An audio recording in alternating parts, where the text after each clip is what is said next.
So does everybody who wants a pair of Harry Potter glasses have them now? All right. Our spiritual ancestors received a mission. And it was a mission that was given, that continues to this very day. Jesus' followers, even before they were known by the word Christian, they claimed this mission to be a blessing. Here are the words of the Apostle Peter. All the prophets who spoke from Samuel forward announced that you are heirs of the prophets and the covenant that God made with your ancestors when he told Abraham, through your descendants all the families on earth will be blessed. After God raised his servant, he sent him to you first to bless you by enabling each of you. A few years ago, we did a whole process. It was about a year process to get input from people in our church community to contribute to our vision, to help us know where we were going as a congregation. And many of you, you might remember, you might have participated 5 years ago in the house meetings portion of it. And we had these assessors. It was a whole assessment team that flew into Kansas City, and they spent a few days here. And they went over our financials. They did a building inspection, inspecting every crack, every burned out light bulb, all of it. They met with a few dozen people, and they went over every piece of data that we had in our database. And they used all of this to create this 45-page assessment of Colonial Church. And it evaluated how we use every dollar. Are we being good stewards of our budget? It evaluated how we use this building, this big asset that we have that just sits here on this corner. Are we using this asset effectively? They evaluated how well we are connecting with the wider community as well. Now, ultimately, this assessment report, this 45-page report, had 3 scenarios in it for the church moving forward. And they were written up, and every one of these scenarios was written up imagining that the assessors would come back in 5 years. And there was one scenario that was in that book that resonated with almost universally with everyone who read it. Here is the scenario, this is fiction, but this is the scenario that they wrote up that has guided our path these past few years.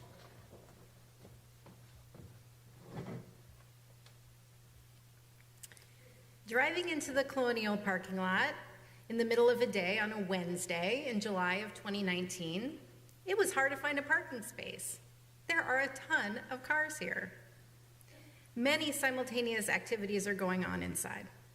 As I walked in the door on the lower level, there were meetings and activities going on that weren't going on before. This place has become a center of community activity. How did this church change so much in 5 years? So I sat down with Pastor Aaron Roberts and asked him what had transpired since my last visit in 2014. He said, "It was the New Beginnings program that got it going. After receiving the assessment report and attending the cluster event in October 2014 with people from other New Beginnings churches in the conference, the Colonial Leadership Group split into small house discussions, which created a consensus for a new vision and mission. It took a while to put the new outreach plan together, and with a consensus in hand, we implemented it. In the 1950s and 1960s, when just about everybody belonged to a church, the church existed primarily for its membership. Church buildings were constructed to make things nice for themselves so that they might minister to themselves and the world from them. And that's kind of how Colonial once was. But in the 21st century, a church with a mission orients itself toward the larger community of which it is a part. The New Beginnings process has played a large part in our church life over the last 5 years. The church decided to be more community-oriented church, focusing outward rather than internally. This new direction focuses the congregation toward community outreach. Sunday morning worship is no longer the sole event that binds our community together. Our church has greatly expanded our outreach service. Now there are many points of contact, community service, social justice, small groups, and so forth. To have multiple connection points meant doing things differently, and our peoples became directly involved in the new initiatives that we launched and the earlier ones that we re-emphasized. We attended planning meetings with the Prairie Village schools, community nonprofits, and neighborhood groups to determine what the needs are. Then we encouraged people to seek out community organizations that needed support. We support one of the largest AA meetings in Prairie Village, and the neighborhood looks to us as a resource when they plan their events. We have also sought out the local LGBTQ groups who now meet here, and we've received funding grants for new initiatives. We have been focused on ministering to the homeless in our area. It's hard for some people to believe, but we do have homeless people needing our help here in Johnson County. We also focused on building community and neighborhood financial support of our outreach mission. We were convinced that there are a lot of people in the neighborhood around Colonial Church that would love to be a part of this mission. However, people are so private, and many of the methods of the past just didn't work. So we focused on this and we found a way to reach them. We now have financial support from people who are not and may never be members, but they want to support our good work in the community. Clearly, our mission looks now a lot different than it did in the 1950s when our church building was built. Our vision is tied to increasing our ministry in the community, to being a blessing. Just as we are no longer for ourselves alone, neither is our church house. The people that are in the building today are participating in those new outreach ministries. Some are on the receiving end, some are on the giving end. Visiting Colonial 5 years later and seeing all the changes was like night to day. So over these last 5 years, we've been working on kind of living into that vision that we started on 5 years ago. And this idea that to be a blessing in everything that we do. Now, I'm not saying that we've reached some sort of mountaintop experience on this at all. We're still working on this. But a couple of months ago, I was driving by the church one evening, and headed down Mission Road, and the parking lot was full at the church.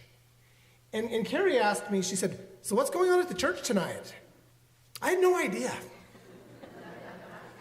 So I pulled out my phone and I checked the calendar on my phone, and there were 3 different groups that were meeting at the church that night. And that felt great. Bill Sanderson, who is on our administrative board, he recently did a little thing where he looked into and found out that over these last 5 years, our building use is up significantly. We are finding ways to be a blessing to our community by hosting the Sierra Club. The ARP tax help that seniors, they meet here for months. And we have various Tai Chi and yoga groups. We do scouting events here. And who knew? This was a surprise to me. We are the center of multiple square dancing groups at Colonial Church. Who knew that this was the square dancing capital of the county, right here? And we have this group, it's called the Fab Mamas. And if you don't know about the Fab Mamas only started a few months ago, and they meet downstairs. It's a fitness group for moms. And they started with just a handful of people, like 5 moms and some kids. They are now pulling in over 50 moms and kids every week. It's huge. There are just kids everywhere here throughout the week for the Fab Mamas. We've received grants to provide support for marginalized people, and we've put those to good use. And Sherry Van Orman, just this morning, Sherry Van Orman was working with our Board of Outreach to review how we can work more effectively with our mission partner organizations. And each month, we try to highlight one of those organizations in a mission moment that we have, usually on the 3rd Sunday of the month. Elizabeth Upman has created a team of people who are effectively promoting our church ministries to the wider community. And that team, that task force, does an incredible amount on a very limited budget. And I've had the chance to meet with the Prairie Village mayor.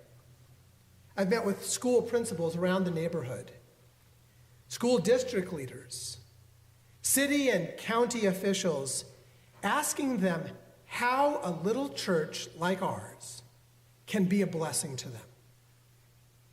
How can we use the assets that we have to be a blessing in our partnerships? And so it's been little things sometimes, like little, but think about what this means. So on Lancer Day, and if you know Lancer Day, there are people packing the road from here to East High, the parade that marches down Mission Road here. And we wanted to be sure that students with disabilities could fully take part in Lancer Day. So we made sure that a part of our parking lot was reserved and was able for people to get in so those kids could go out and be part of their school's huge activity. I'm going to tell you, as somebody whose brother was a special needs student, that matters a lot. We use our space for student activities. We're talking about sharing our whole lives sexuality curriculum with the entire community because that is something that you can't get in the schools. We've been providing our space for various fitness groups, such as those Tai Chi groups, those yoga groups, the Fab Mamas, as we know that the Prairie Village YMCA is slated to be torn down in a few years. How can we be a blessing? Things like that. Oh, and this year, the solar panels. The solar team came together and got solar panels put on this church building. And actually, just this week, we surpassed $30,000 in donations in just a few months to pay for those donations. And by the end of the year, with just a little more help, we're going to have them paid off. That's huge. And that's not just to reduce the bills for ourselves, because that's a good thing. And it's a smart thing. But we did this as a public witness, a Christian witness to our wider community, proclaiming the hope of healing that our world needs when facing the challenges of global climate change. We did this to be a blessing and to be good news of what God can do in the world. We are here to be a blessing. And we continue that ancient mission spoken to Abraham so long ago. We've been taking steps each year on that path. And we've learned some things on the way. And it isn't just that people love square dancing here for some reason. We've learned more than that. We've learned that our building, particularly the lower level, wasn't exactly designed for the needs of today. We've got some water problems down in the other part of the building. They've been there for decades. Our lighting was state-of-the-art probably about 50 years ago. And as I said last week, how people experience worship, how we respond to holiness, that's changing. And how can we help people honor what is sacred? How can we help people worship?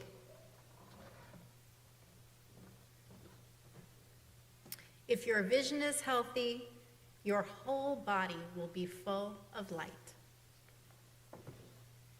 She said that. I just caught a glimpse of the lights back here, and that made a difference.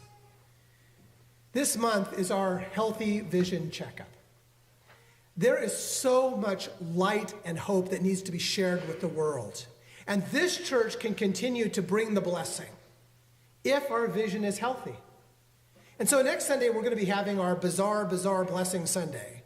And we are going to be coming in to do what we do best. We are going to bless. We're going to bless companion animals. So bring on the animals. We're also going to be honoring the creative work of local artists and crafty people in our bazaar. And then we're going to do something bizarre in worship too. We're going to be talking to one another in worship because I talk an awful lot. And it's time for all of us talk, and we're going to break into little groups. Now, I'm going to warn you, though. Some of you may have to sit in pews that you normally don't sit in, so just brace yourselves.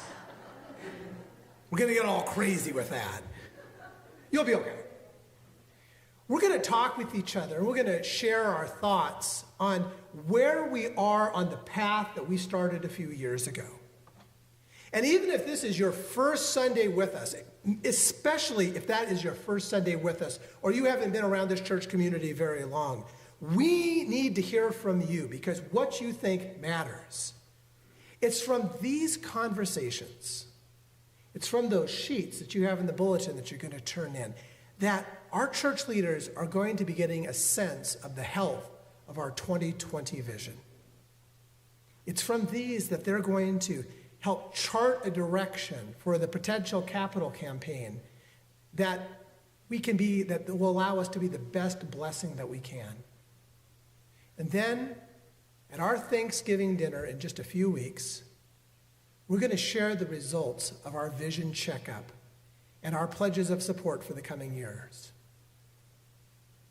And I've got to tell you, hearing some of those names this morning was really hard for me. These are people I love. But I have found a sense of inspiration, of new hope, not just for this church community, but a sense of the power of how being a blessing, the blessing that they were and how those people who are baptized into Christ's way will be, how that power can heal, how compassion can build peace. And I think we've got a part to play in that story.